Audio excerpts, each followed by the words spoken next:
Sanibonani, namhlanje sizofunda ngama strong acids and strong bases. Okay, so these are the examples of a strong acids.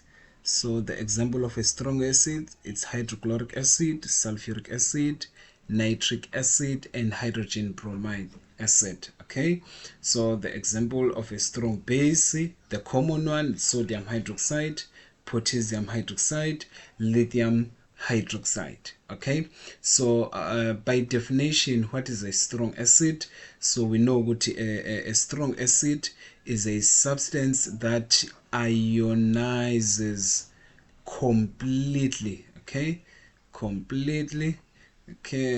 completely in water to produce H3O plus ions. Okay, by saying it ionizes completely. Okay,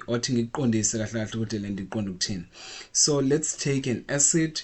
Okay, let's take HCl. So we know ukuthi makwenzeka ionization in net ion equation kuzoba somreactisa namanzi lo. Okay, bese esinikeza bani, uzosinikeza H3O plus Cl minus, of course laba bangama aqueous solution. Okay, this is liquid. Okay, this is let's say it's a gas for the sake of argument. Okay, now by saying a strong acid react completely, lokhu kuqonda ukuthi if ngiqale ngo 2 moles per decimeter cube, meaning this is a concentration ka HCl, lokhu kuqonda ukuthi ama hydronium ions engizowafoma la nawo azoba ne concentration exactly 1 mole per dm cube.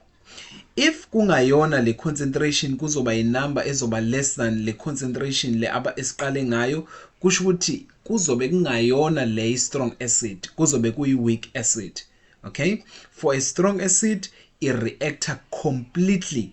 Sizoqala ngo 2 mole per decimeter cube concentration, bese ama ions specifically the hydronium ions nawo azoba ne concentration 2 mole per decimeter cube.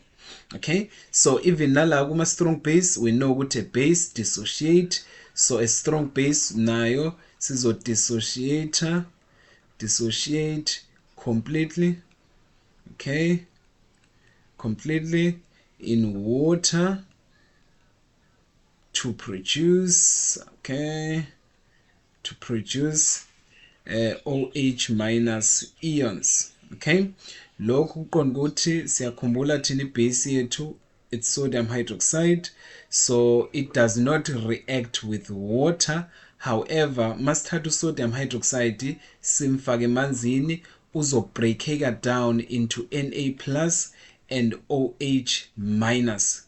Okay, so if this guy it's a strong base, lokhu kuqonda ukuthi mangiqala la no 3 mole per decimeter cube, okay, wale base le, kusho ukuthi nama hydroxide ions engizowafoma azoba ne concentration exactly 3 mole per decimeter cube.